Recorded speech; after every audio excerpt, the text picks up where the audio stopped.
if you are at the point where you have destroyed your life so thoroughly, it means you are actually capable of immense amounts of success. Because if you're capable of immense amounts of failure, it means that you're capable of immense amounts of stuff.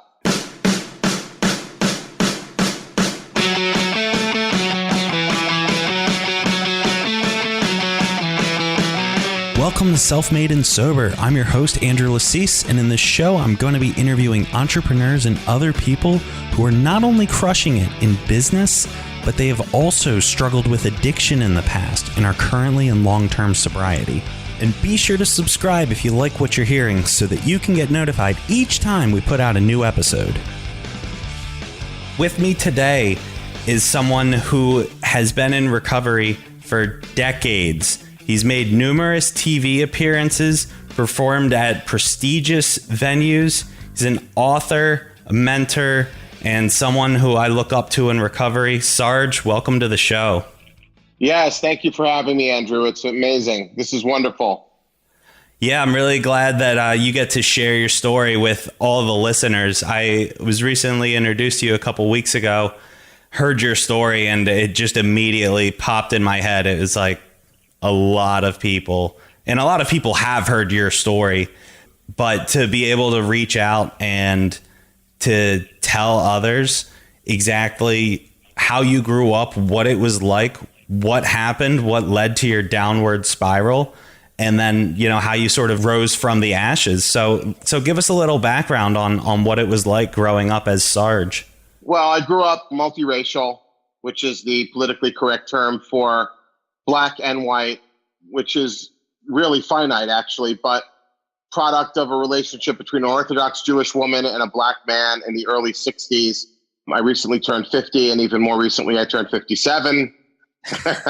And, back in the early 60s, people were still drinking out of separate water fountains. Black people, they were actually called colored. When I was born, I was a colored child, but the ironic twist to that is that my parents had no idea that this white woman was giving birth to a mixed race, mixed background baby. So they really didn't know what they were getting. And there was no warranty in those days. When you adopted a baby, my parents couldn't have kids, which I've later found out was God's way of saying they shouldn't have kids, which speaks more to my childhood than anything else. But mixed race, mulatto, colored, like a crayon. If I was a crayon, I would be mocha or beige.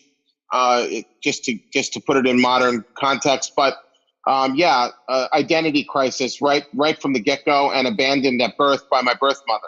So I could have had, just from those two things alone, racial confusion and abandonment issues.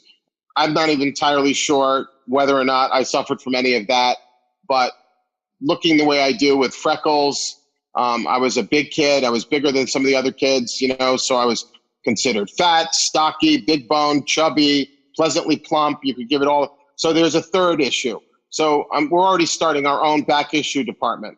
And so from that standpoint, that might have been enough for some people. But what I've come to learn about addiction, which is really what, we're here for, is that addiction is addiction. So when I do groups in treatment centers, I ask everybody, what causes addiction? And there's all kinds of different answers. Oh, well, my mother slept with the mailman. We moved around a lot. I was in 7 different high schools. I was fat. I wasn't fat. Everybody wanted to fuck me. Nobody wanted to fuck me. This and that. Everybody tells their story. The truth of the matter is, what causes addiction, as I've come to learn, with 28 years of sober time, is addiction causes addiction. I don't believe, let me just set the table straight. I don't believe in the disease concept or the disease argument. I believe that diseases are things like leukemia, bone marrow cancer, and other things. Addiction is addiction. It's in its own lane. At some point, whether it's because of all that confusion or despite that confusion or ancillary to that confusion about my actual being, I drank and that activated my addiction. It's like flipping a switch. I drank and addiction found me. It was already within me. It was already genealogically, like my eye color, like my skin color, like the fact that I have freckles, and the fact that I'm supposed to grow to a certain height. I believe in my DNA is some bad code or some good code, as it turns out. I believe it's good code. The good code is that addiction was activated by me. So I have to own that. I have to own my DNA. I have to own my coding. I have to own the fact that I activated it. Otherwise, if I don't own any of that, I can't own my sobriety. I can't own the solution. So in a very intrinsic, basic way, by owning me, who I am, what I'm coded to be, I can then potentially own the unlocking of addiction, which took place in 12-step meeting rooms initially. But even before that, it took place on the steps of a treatment center. So growing up as me was no picnic. I was made fun of, but I didn't really understand it as a racial component, because back in the 60s and early 70s, the whole racial conversation was happening in our country, in Chicago, and the civil rights movement, et cetera, et cetera. I didn't identify as Black. Everyone else identified me as something other than white. And so anything that wasn't white was spit on, kicked, made fun of, picked on, but I didn't identify that. I thought people just hated me personally. And I personalized the hatred. I didn't identify it as they hate me because I'm Black. They hate me because I'm not white. It was, they hate me because I'm me. And so hate is hate is hate. I internalized that and personalized it and engendered it, embodied it. And to make a long story very short, because we don't have 5 hours and you're not a therapist, personalizing the hatred brought out a part of my personality, which later gave way to other more incredible things, but I didn't want people to notice the way I looked. So I behaved a certain way. I wanted people to know that I was intelligent and funny, and I would do things to, in therapy words, obfuscate. I was looking to compensate for the fact that I knew people would look at me and talk to me and treat me a certain way. So I would engage them personally. I would joke with them. I would verbalize. I would do anything I could to obfuscate the real truth at that time, socio-demographically, which was, I don't look like you. I'm mixed. Therefore, I'm automatically subjected to a certain amount of degradation and insult. So really, my personality developed as a result of it, and I walked around with this inner hatred. Well, self-hatred and addiction go hand in hand. And consequently, when I got to college, because I'd been to all-boys school my entire life. I was a gifted child. I played piano when I was 5 without lessons. I ended up going to the Juilliard Conservatory to get trained in music. But I had already developed, as a 5-year-old, the ability to play the piano without ever having had lessons. So there was this extreme talent. I was very verbal, very intelligent, I guess, as a kid, way ahead of my time. I skipped grades. And so I went to private schools, went to all-boys school. And so by the time I got to college, which was really important, growing up in a Black Jewish background, the Jewish side was the side that raised me. I wasn't raised in the inner city or an urban environment around Black people. I was raised, adopted by white people, raised Jewish, raised with a certain mentality in New York. And so getting to be 18 and then going to college, never having encountered a woman, never really understanding the whole social dynamic. I got to college, and what began to activate my addiction was I found that social situations where women were involved, and that was completely devastating. I mean, I got to college and there were girls. I was at Emory University in Atlanta, and there were women with a Southern accent and their hair was braided. I'd never been around girls. So I was so terrified that I found that if I drank or smoked pot, I could say or be anything I wanted to be. And ironically, at the very same time, I activated the addiction within me. I'd never taken a drink or a drug until I was 18. And then social fear led me to alcohol and drugs, which I used as more than just a social lubricant. It was really what I needed in order to function. And I immediately found out that this was something that I wanted to do. I wanted to be stoned. I wanted to be drunk. And I immediately failed out of college at one place. And so without telling anybody, I just transferred to another college. I didn't even tell my parents. As a matter of fact, they didn't even send my grades home. I told the university that my parents died in a plane crash. And so they sent me my own grades. And so my parents never found out. And they never imagined that I was failing out of college because I was so intelligent. they just assumed that I was transferring, and I'm an only child, so I fed them a line of bullshit. And I ended up transferring to a place called Boston University, where I started over. And that part of my story was just, I was home socially. I mean, weed was everywhere. Girls were everywhere. There was an old thing I used to say, you know, I never even touched myself until I got to college, really. Other people have much earlier experiences touching themselves because my father always told me that everything I touched turned to shit. So I was afraid to touch myself. I got to college, and all of a sudden now there's women, and I lost my virginity to women, drugs, and alcohol basically all in the same night. I went to a Halloween party dressed as a football player at a woman's apartment who was the only girl on the hockey team. And she got me drunk, and we smoked weed out of an apple.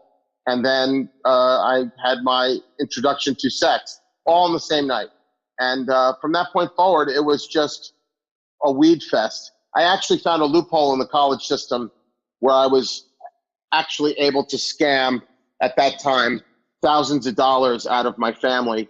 If you dropped out of classes and then added them, and then dropped another class and added it, and dropped another class and added it. I didn't like any of the classes that they had me signed up for a liberal arts education.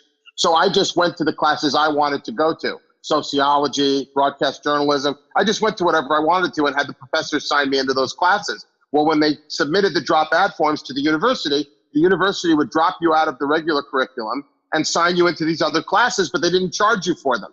So 4 months into being at BU, I got a call from the registrar's office, and they said, "We have a check for you for $5,000. And I said, "Really?" And they said, "Do you want us to send it home?" I said, no, I have no home. My parents were killed in a plane crash. They'd already worked at the other college. So they said, "Well, you can come pick up the check. It's made out to you." So I went up to the registrar's office, the bursar's office, and collected my check for $5,000. What I found was there was a glitch or a loophole in the computer, which at the time wasn't a computer, it was punch cards. And they gave me $5,000. So every semester I would drop out all my classes and sign into other ones. So I was matriculating with credits, but wasn't paying. So I was going to college for free. I was given $5,000 every semester with which to buy weed and moonshine, because you could get Everclear by just getting over the border from Massachusetts to Connecticut. And I had the best parties, and the women and the partying and the drinking and the drugging. I was really popular. I got my name Sarge there. The first week of Boston University, they gave me a nickname. They called me Sarge. And I had never been popular. So it was amazing to have a really cool nickname until I found out the reason I was called Sarge was because they thought I looked like the dog in the Beetle Bailey cartoons. And then I realized. No. So to make a long story short, it still sounds badass. I know, Sarge. You know, people, and with a Boston accent, they used to say Sarge.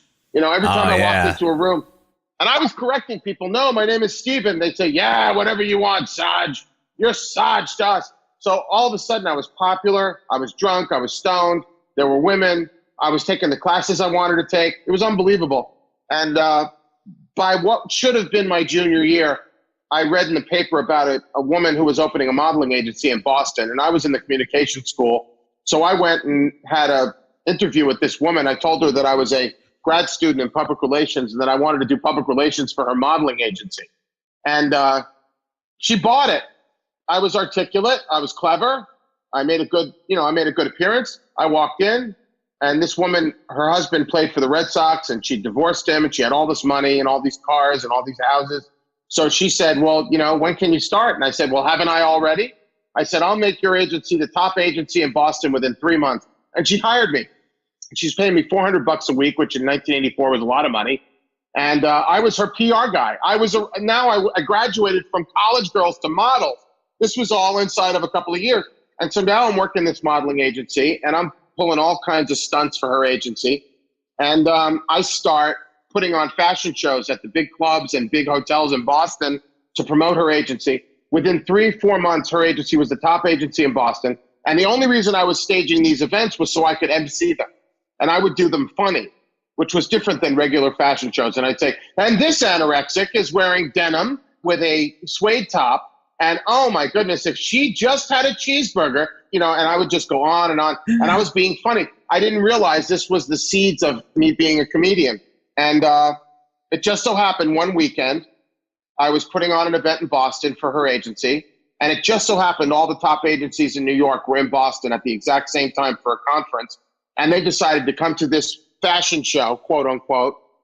I produced the whole thing, emceed the whole thing. And a woman comes up to me at the end of the event and she said, "This was the most hilarious, wonderful, refreshing fashion event I've ever been to. Who is this Sargé that is the producer?" And I said, so I said, "I'm Sargé." And she says, "Oh my goodness, well, I'm from the Ford modeling agency in New York. I'm Katie Ford, and my mother and I and my sister, we run the top modeling agency in the world. We would like to hire you to come be a fashion coordinator in New York." And I said, "Fashion coordinator? Don't you have to be gay for that?" And she says, "Well, you are gay, aren't you? I mean, Sargé." I said, "Well, I'm anything you want me to be." She gave me her card. She says, "You know where we are in New York, don't you?" And I said, "Of course, I'm from New York." She goes, "Well, we want you to call us." So then another woman came up to me from another top agency. "Hi, I'm Karen from Elite. Who's Sargé?" And I said, "I'm Sargé." And this went on and on. Finally, this third raspy woman comes over, a wonderful woman. And she's smoking a cigarette and she says, "Hi, I'm Rona." I said, "Hi, Rona." She said, "Who's Sargé?" I said, "I am." And she says, "Well, I work for Wilhelmina and I'm one of the top agencies in the world and we'd like to hire you." So anyway, to make a long story short, within months, I moved to New York and was being trained in New York as a fashion agent representing the top models in the world. And I took the job at Wilhelmina where training came with the job. I wasn't ready to be a fashion coordinator. I had no idea what I was doing. I was stoned, drunk. Yeah, you're winging this entire story, right? Like from when you got the job to begin with, you just invented that you had that, right? There wasn't like this background that you missed in the introduction. Like you've just been winging this whole thing, right? I had the balls and the intellect and the dope fiendness and the con man part, but I was sincere and genuine. Every good con man has the ability to be a good actor, I guess. And it wasn't like I was just conning people. I could back it up. I'm highly intelligent. Right. To get your foot in the door. And race didn't matter. And the fact that I hated my body and that, I had body dysmorphic disorder didn't matter. And the fact that, so now they're giving me the keys to the pussy tent. Here I am. These are the top beautiful. I didn't even think of it that way. I was just working in a prestigious business on Fifth Avenue, representing fashion talent as an agent. I was a salesman of women. I was like a pimp almost, but these women don't do all the stuff that prostitutes do. These are models. They're standing on a set with top photographers in the world, shooting for magazines and catalog jobs and TV commercials. And here I am.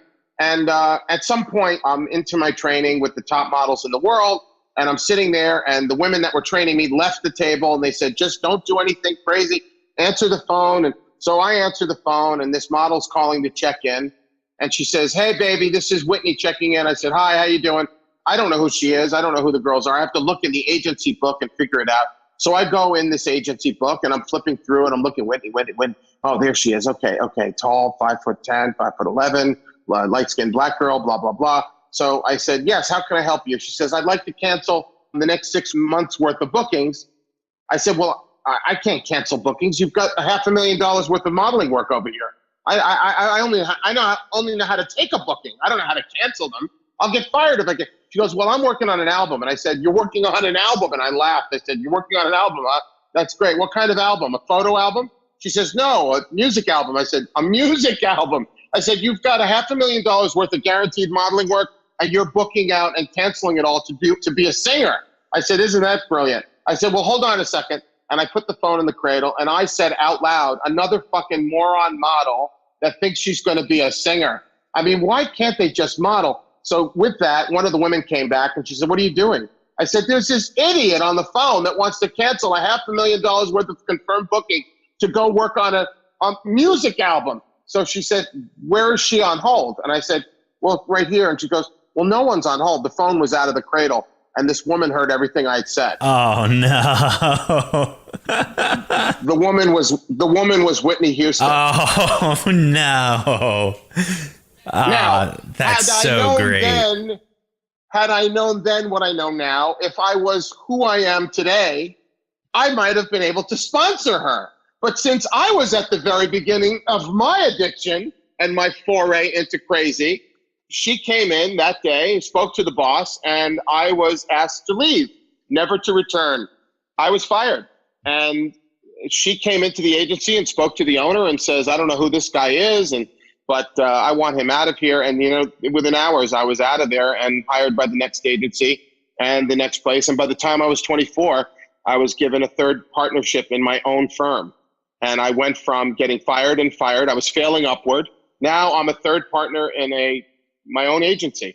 And, the parties began. Cocaine was free. Alcohol was everywhere. I ran a modeling agency. I didn't have to pay for anything. It was perceived that I was just the guy with the keys to the hen house. And so the ropes opened at all the top clubs in New York for me, Area Club, Studio 54, you name it. I could just go there. I didn't have to pay for drinks. Everyone knew who I was, et cetera, et cetera, et cetera. That accelerated dramatically my addiction. But that didn't matter. My partners bought me out of my third of the agency, and I took the money and I went drinking. And then I signed up to be in the Actors Studio at Lee Strasberg Theater Academy in New York City. And I got in on an audition. I beat out 224 other people, and they took me in as an actor. And I tried that for a while, and every night I drank. And then I decided I was going to be a sportscaster. And I went out to the Shea Stadium where the Mets played, and I recorded myself on a tape recorder, and it sounded like a play-by-play of a game. I wanted to be a sportscaster. And I got myself a job at ABC Sports as a production assistant. And then I got myself fired once again, and I could go into it, but we don't have 5 hours. And then I got myself hired at CBS Sports by calling the vice president of operations every single day for a month until he finally hired me. They didn't even have a position. They made a place for me. And then ultimately, because of my sloppiness and my now festooning addiction to PCP and crack, which I smoked together, by the way, which stumped a lot of therapists, I ultimately ended up losing my job at ABC, lost my job at CBS, ended up roughly 2-3 months later homeless on the street.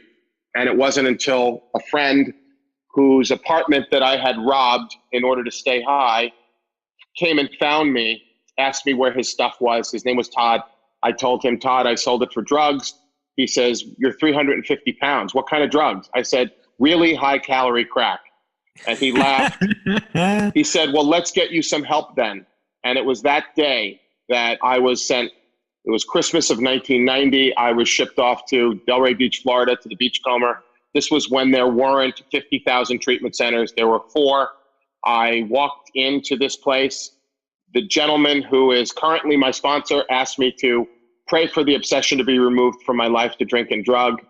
After about 8-9 months of homelessness on the streets, using 3 kinds of narcotics, ketamine, crack, angel dust, a bottle of whiskey every day, no matter what, I went into the other room and prayed for the obsession to be removed. And it was. I woke up the next day and I had no desire to drink or drug. And that was over 28 and a half years ago. I never took another drink or a drug after that. And consequently, I was forced to think about, was it the prayer or was it the fact that I took the direction to pray? And what I've subsequently learned over the last 28 years, it might have been the prayer. I'm not wise enough to think that I know the answer to this, but I suspect it wasn't the prayer itself, because I've prayed a lot of prayers and many of them have not in fact come true. It's the taking of the direction. When I walked in, I took direction. I already had work ethic. It's not like I'm a lazy, sloppy person. I've always been willing to work. I wasn't always willing to take direction. And from that very moment that I took direction from that man, it's ironic that today, 28 and a half years later, that is the man in my life who still gives me direction. He is my sponsor. I've had other sponsors in between who've died and left.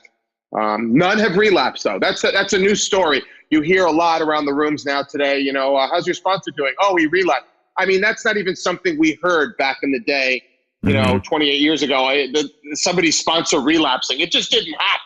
But with the substances today and with the complexities of modern life, I think those things concur. I don't want to give people excuses, because excuses are the worst part of this for us. We can't make excuses. We have to own the entire thing from top to bottom. It's not because my family fucked up. It's not because everyone wanted to fuck me in high school or nobody wanted to fuck me in high school. It's not because I'm poor or rich. It's not because I live up in the hill or down in the ditch. It's because I have in my genes the propensity for massive consumption of intoxicants. And I have to own that. And once I own that, then I can own the other side of it, which I said earlier in this diatribe. So that's kind of my story pre getting sober. And then the real miracles started to pile up after the miracle of showing up on the steps of treatment, praying one prayer, waking up the next day and never using again. Yes, 7 months in a halfway house. Yes, cleaning toilets, bringing the carts in off the lot at Home Depot as a job for $130 a week. And then at some point, throughout the course of taking direction from my sponsor, which was very specific. My call-in slot to call my sponsor was 5:50 a.m. every day. And I said, I'm not getting up at 10 to 6. He goes, then you're looking for another fucking sponsor. And I said, oh, okay, I'll call you at 10 to 6. Ironically, my first job out of the halfway house, I had to report at 5:30 a.m. to open the health club, to wash the toilets and clean out the hot tubs. Fortunately, at 10 to 6, 20 minutes into my shift, I could actually call my sponsor on time. And I was to address him in the following way. I had to say, good morning, sir. My brain is broken. I have no idea what I'm doing. Please tell me what to do. Every single day, that was the beginning of the call. That's how I had to address him. My brain is broken. I have no fucking idea what's going on. Please tell me what to do. And I asked him, why do I have to do this? He says, I'll let you know when we're done. I said, when will we be done? He says, I'll let you know. And 17 years later, I asked him what that was all about. He said, everything you needed to learn as a newcomer was born in that assignment. I said, what assignment? He says, calling me at 10 to 6. He said, you learned to be on time. You didn't call me at 5:49. You didn't call me at 5:51. You called me at 5:50. That means you could keep an appointment. That means you have integrity. 2, you would address me with respect and call me sir. Good morning. Then you would identify what the problem was, that your brain is broken. I said, yes. He said, of course, your brain is broken. He says, it will never be fixed. The only way you will ever overcome this issue is if you have a mindset that's more powerful than your broken brain. He said, so you identified the problem. My brain is broken. You would tell the truth about what you know, which is I have no fucking idea what's going on. And then you would ask for direction. Sir, please tell me what to do.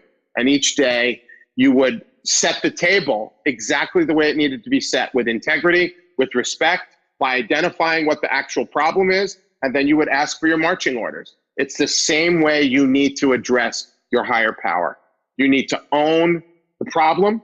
You need to declare your willingness to take direction, and then you need to ask for the direction. And that's the key.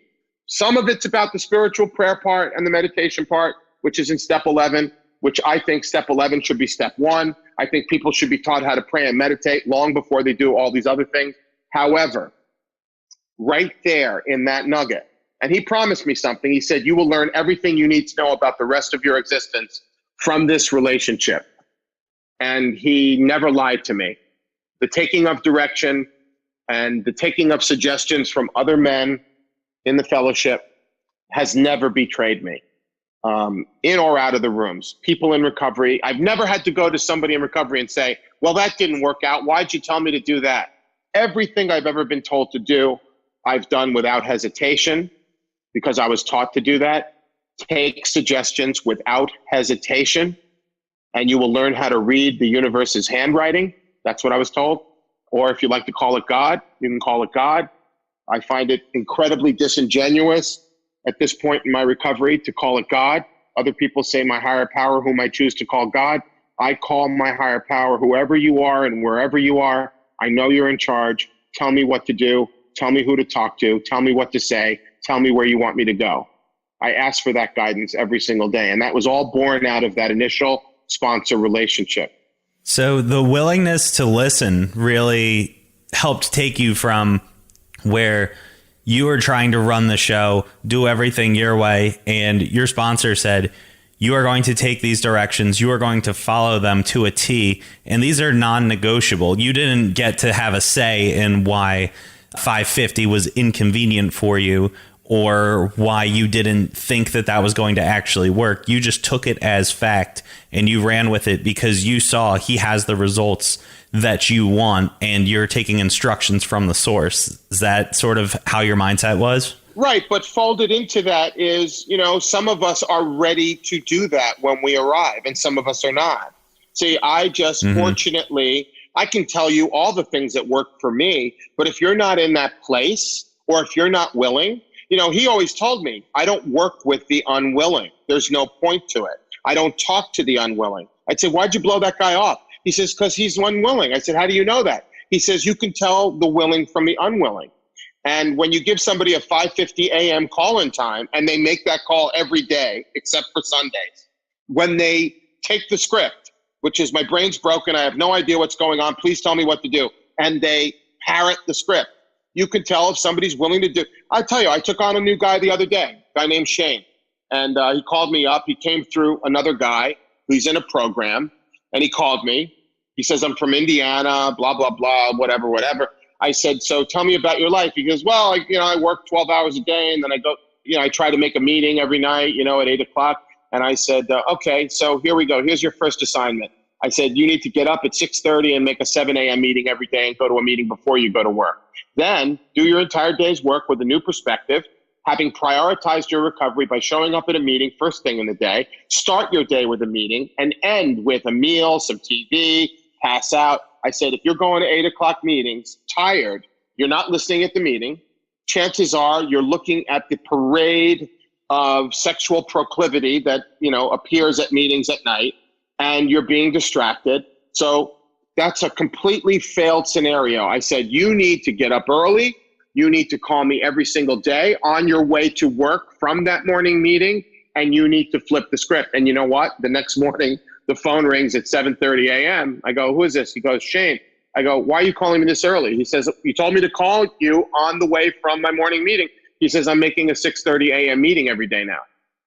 I don't have to vet that guy's willingness. I don't have to gauge him. He's called twice while I've been on with you here. It's that's not usually it's, I'm recently working with this guy and he's gone. He disappeared. He says he's willing. Oh, this is it. This is the last straw. I can't go back to the way I was living. I'm willing to do anything. And then, one of the guys who's been around for a while, he says, instead of what are you willing to do, what are you willing to give up? And I think when it's structured that way, because it's easy to say I'll do anything, but if you're willing to flip it to what are you willing to give up? What are you willing to admit you are currently doing, this habit that isn't serving you?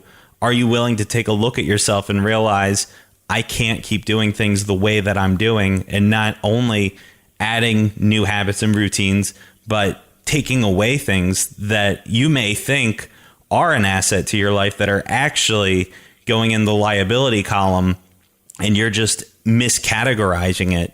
So after you've gotten sober, let me make one philosophical point, and it's a very strong philosophical point, and it fits. It's one size fits all. If you are at the point where you have destroyed your life so thoroughly, it means you are actually capable of immense amounts of success. Because if you're capable of immense amounts of failure, it means that you're capable of immense amounts of stuff. So you can't be a failure and fuck up this gigantically. You have to be someone with tremendous cleverness, intelligence, and resource, because staying fucked up while beyond broke takes talent. In other words, most people, when they're broke, they can't do anything. I can't buy anything. I can't get anything. Why? Because I'm broke.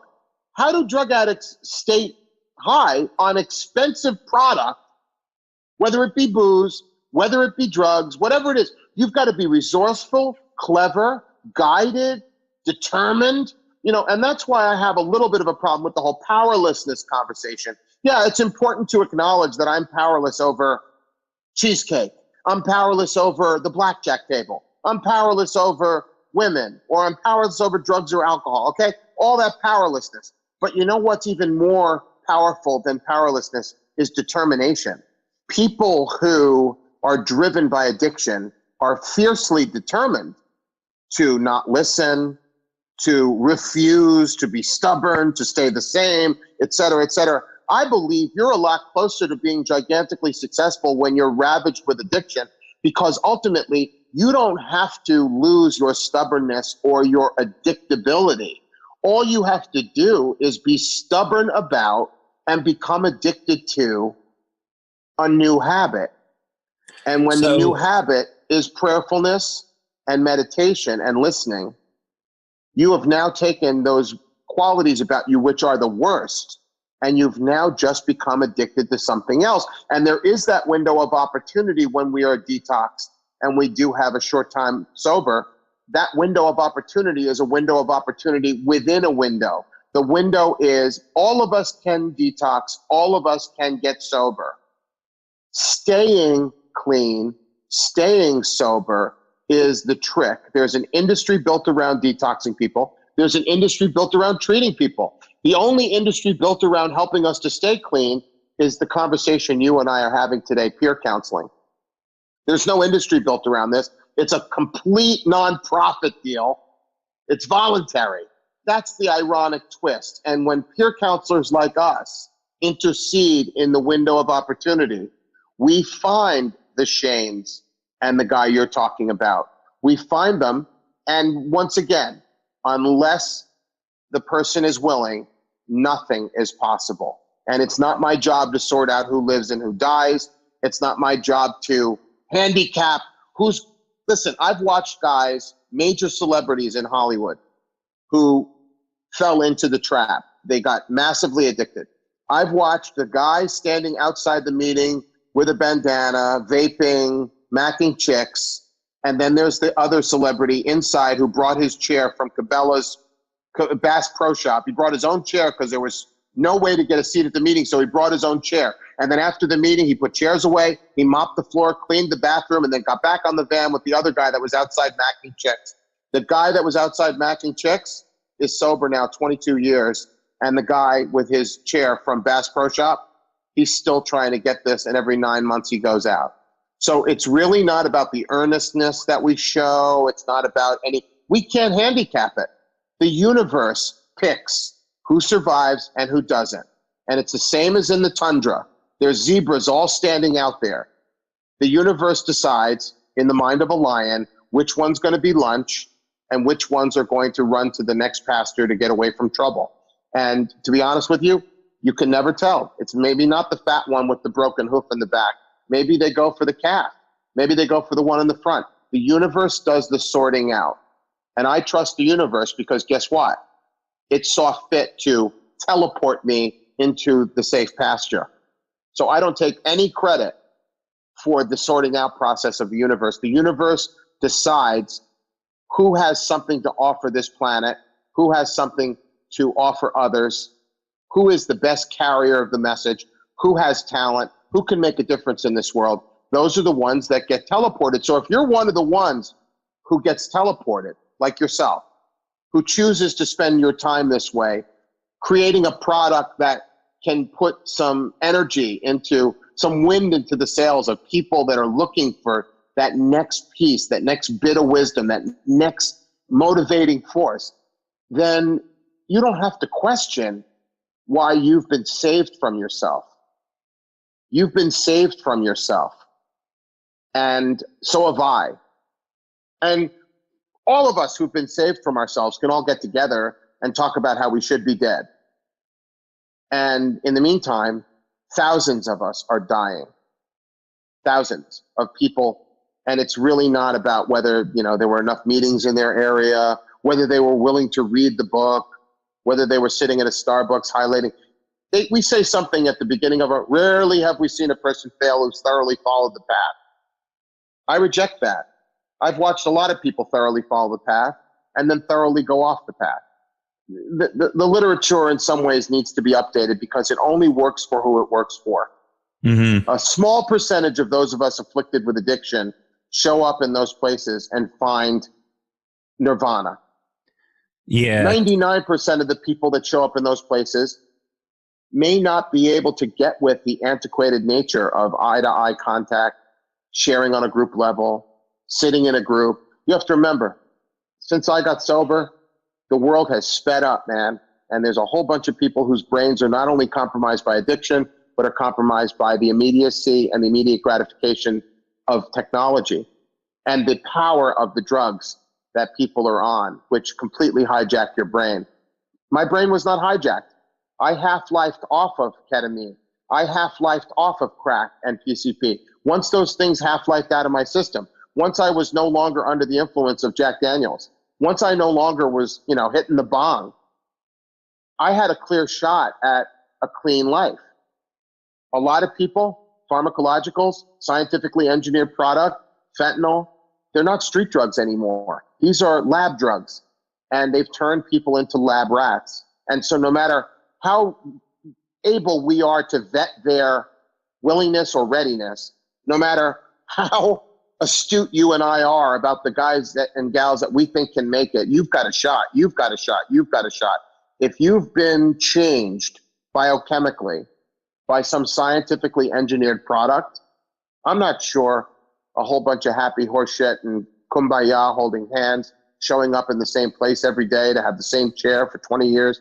I'm not sure if that's even viable. So that's why this is important. You're kind of telling someone too that your problem is that you want instant gratification, and the solution to that is long and tedious and not instant whatsoever.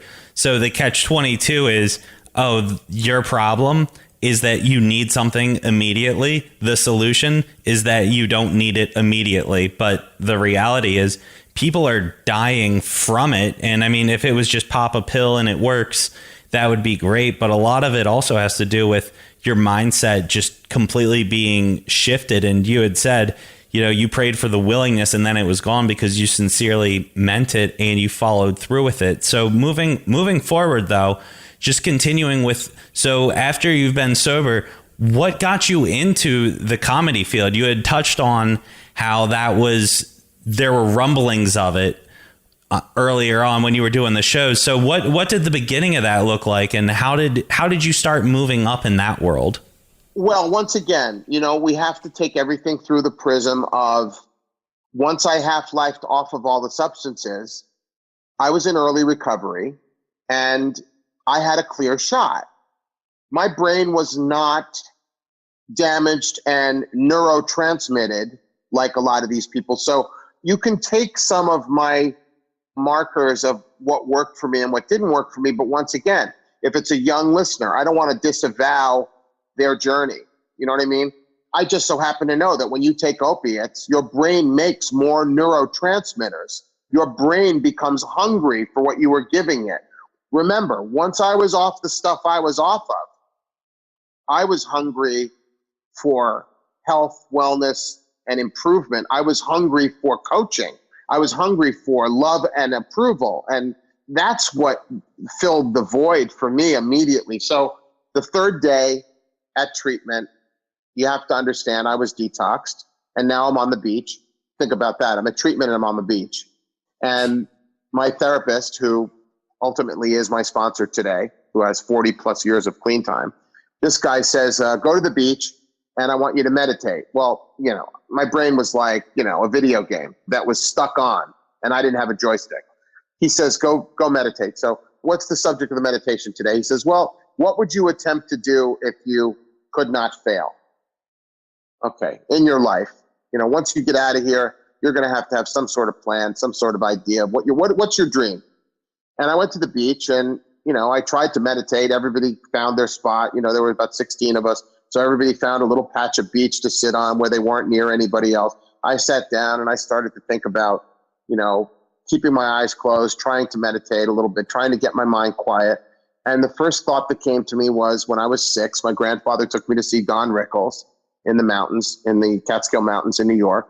And I remember seeing him performing. And I remember 2,000 people laughing really loud and uproariously.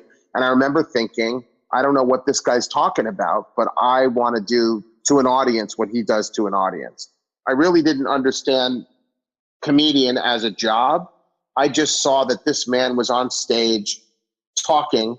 I didn't know what he was talking about because I was 6, but I saw these people just loving him and laughing and enjoying themselves in a way that people can't laugh anymore because we're so log jammed with political correctness and don't say this and don't say that. And people laughed differently back in the days when there was ethnic humor and people made fun of stereotypes. And that's what it was really about, what he was doing. But when I saw that, I said, you know what? I always wanted to be a comedian. From the time I was 6, I decided when I saw Don Rickles, that's what I wanted to do. And so I came away from that beach meditation with the idea that, you know what? That's what I want to do. Above all else, that's what I want to go for. And so from the time I moved into the halfway house, you know, I had to get permission. I had to get cleared with my sponsor that I wanted to go do open mic nights in Boca Raton. And he says, well, you can't go to any of those places unless you bring somebody with plenty of time. And so I brought this guy, Tim, with me, who had 10 years, and he would sit with me. And, you know, because they were performing comedy in a bar, and it was a place where alcohol was being served. So Tim would bring me, I would do my 5-10 minutes on stage, and then I'd leave. But the vindication and the indication of the fact that I was supposed to be doing this was the fact that every week I would show up on Tuesday nights at open mic night, and there'd be 10, 12, 15 other comics. And at the end of the show, everyone would stand on stage and the host would hold his hand over people's heads and get the audience reaction for who won that night. And 11 straight weeks I won. And the prize, ironically, was $50 worth of drink coupons. And it got to the point where I thought other people were letting me win just so they could get my drink coupons. Because I would win the $50 in drinks and then give them to somebody else and then leave with this weird guy and go back to my halfway house, you know. But ultimately, you know, I could go on for 3 hours about the connectivity of the universe and how things work and how just the important thing is I began to let the universe send mentors into my life. In other words, I began to look for them. And the first one was this guy, Jerry. And then every other man that dispensed wisdom to me and gave me a ride home from the meeting, a guy that I had to learn how to ask for rides. I didn't have a vehicle. I didn't have money. All I had was a shitty job. And I learned how to ask for rides. And you know how I learned? I learned because one night the guy took me to the meeting and says, I can't drive you home. And I was afraid to ask anyone for a ride home. So I ended up walking home 7 miles from the meeting and then missing my curfew and then getting in trouble. So that taught me how to ask for rides to make sure if I have a ride there, make sure I have a ride back. Trial and error. And ultimately, it got to the point where 5 guys would show up to pick me up at the halfway house. I had to, and that was uncomfortable. I had to tell the other 4, well, I'm going to ride with Andrew. You know, I'm going to ride with Tim. All right, see you later. And they weren't deterred. It wasn't awkward for them.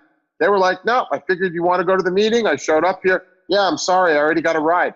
So ultimately, I ended up getting a scooter, and then I ended up getting a used car, and then I ended up moving to New York, and I ended up living on my friend's couch.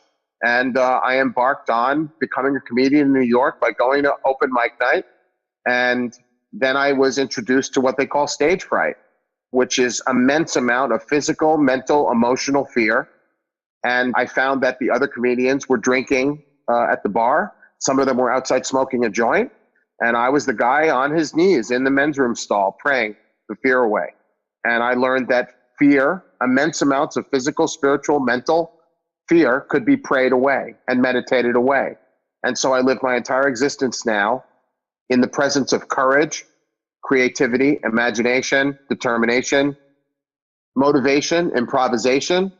There's a lot of Asians all through prayer and meditation, and there isn't any fear present. There isn't any panic present, because like a muscle that you work correctly and do the reps through a very brief prayer that I do, which is I ask the universe, where do you want me to go? What do you want me to do? What should I say and to whom?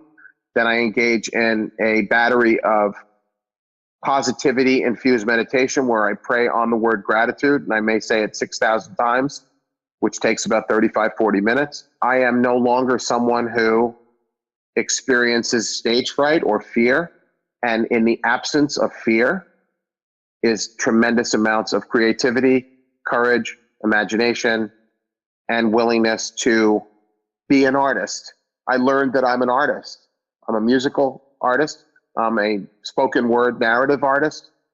and I can stand on stage for 2 hours fearlessly, entertaining strangers. And I've learned that having the gift of being able to bring laughter is as profound as any other gift. And I learned that in the rooms. I learned that in sharing. And so what I learned was when I shared genuinely about who I really was, I got approval from people, even from people who were good at sharing. They would say, wow, that was some really gut level shit. Well, it just so happens that today I don't live by an act.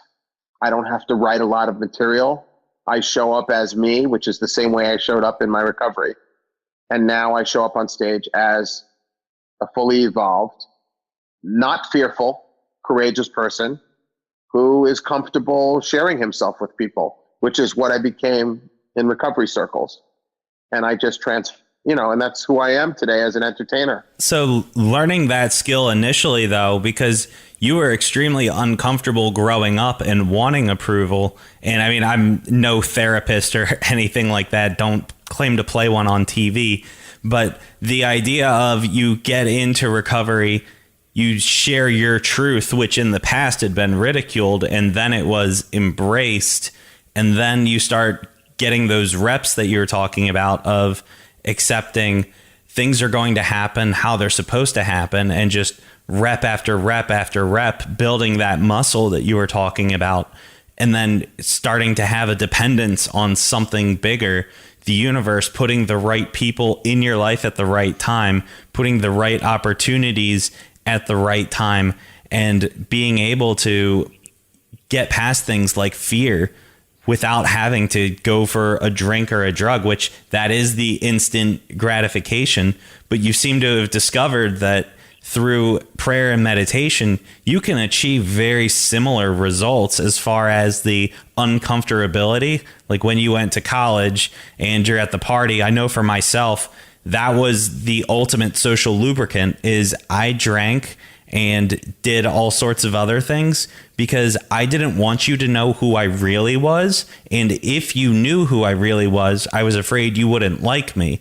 So even if you hated the drunk, always messed up Andrew, I had that shield of, well, that's not the real Andrew. That's just drunk Andrew. You don't like drunk Andrew. But the reality is nobody ever got to see real Andrew because I was always putting on that facade. So I know for myself, when I first came in, trying to be vulnerable, and I really was doing it as a farce. I didn't think any of the recovery world would work. I didn't think therapy would help. I didn't think any of it. I was just shipped down to, I don't even remember where the treatment center is, but I was shipped down to Florida, and I was absolutely willing to do whatever they told me, not because I actually thought it would work, but just because I wanted to put on the show of here's the face of somebody who actually does recovery well. And then I started embodying it.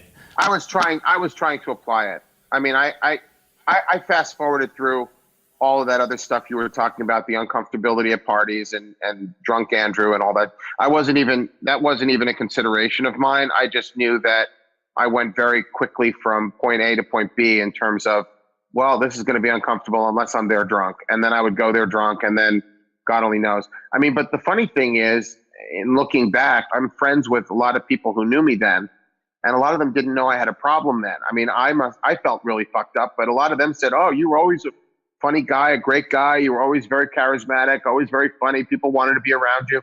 And I thought, I never felt that way. I never had, I mean, all these people, I mean, universally, all tell me the same thing, that I was charismatic, I was funny, I was, because I really don't have any recollection of what I was thinking. I don't have any recollection of what my goals were in that context. So it's funny how you could be so detached from yourself, and everyone knew that I was going to be this entertainer person who was very popular and successful doing this. I didn't. For me, it was a very stepward process. It was very much about just not being in a hurry. That was the biggest lesson to learn of all of it, of everything that we've said today. Becoming less in a hurry now than I used to be. I'm not in a hurry because what's the point? The universe has preordained for things to go the way they're going to go. a tree grows. It's not in a hurry to grow. The seeds are planted, and then it's a sprout, and then it's a sapling, and then it becomes a tree. And I'm a tree now, and it's through no fault of my own. I didn't chop myself down, is a good way of putting it. And that might be the great name for a book. I didn't chop myself down. I'm a tree now. So really, you can't hurry being a tree. You can't become a full zebra while you're a foal. You can't be a giraffe. Everything that lives on this planet that breathes, that is subjected to the immense power of the sun and the warmth that it brings and the growing power that it brings. Nothing else on this earth that's not human is in a hurry to be anything other than what it is. And it might be important for you to tap into the Wi-Fi of the universe to find out what your marching orders are. Trees just are trees. They make oxygen. They create habitat for other animals. They self-perpetuate by seeding the ground, and et cetera, et cetera. So the point I'm making is I've found a lot of value in reality, and reality is in nature. I mean, have you ever sat at the beach and looked at the water and not been calmed by that? It doesn't agitate you. It calms you because it's in order. The universe is in perfect order. So really, by consulting with the universe, the planets stay where they're supposed to stay. The sun is there even if there are clouds. I'm sure of that. A lot of people have a difficult time with the whole higher power concept because it's somebody else's version of it. They're force feeding them this God thing or this higher power thing, when in reality, we're already under the auspices of a higher power. Whether you like it or not, when you wake up, there's air. The day you wake up and there's no air, it's the same as the day you wake up and the water doesn't come out of the faucet, or the day you wake up and you go to turn on the washer or dryer or the microwave and there's no power. You got to pay the bill. And for me, paying the bill and keeping the power on is acknowledging the actual power that is there. Air. The whole fulcrum of existence is air, whether you're breathing or not. If you're breathing, you're alive. If they can't get you breathing, they declare a time of death. And so in that exercise that we do when we meditate, in the breathing, what we're really doing is we're giving strength to our life force. Your life force is whether you're breathing or not. I'm breathing. Therefore, my life force is intact. The only thing that snuffs out the life force is a preponderance of drugs and fentanyl and other illnesses. So if my life force is intact and I'm breathing, I'm good. I'm not on machines.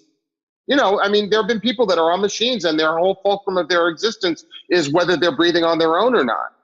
So it's very funny. When you wake up in the morning, if you're still breathing, I would suggest you not take your life for granted and say thank you for that breath, because on a core level, gratitude is what eradicates all the other disappointment, all the other impatience that we suffer from if we're addicts.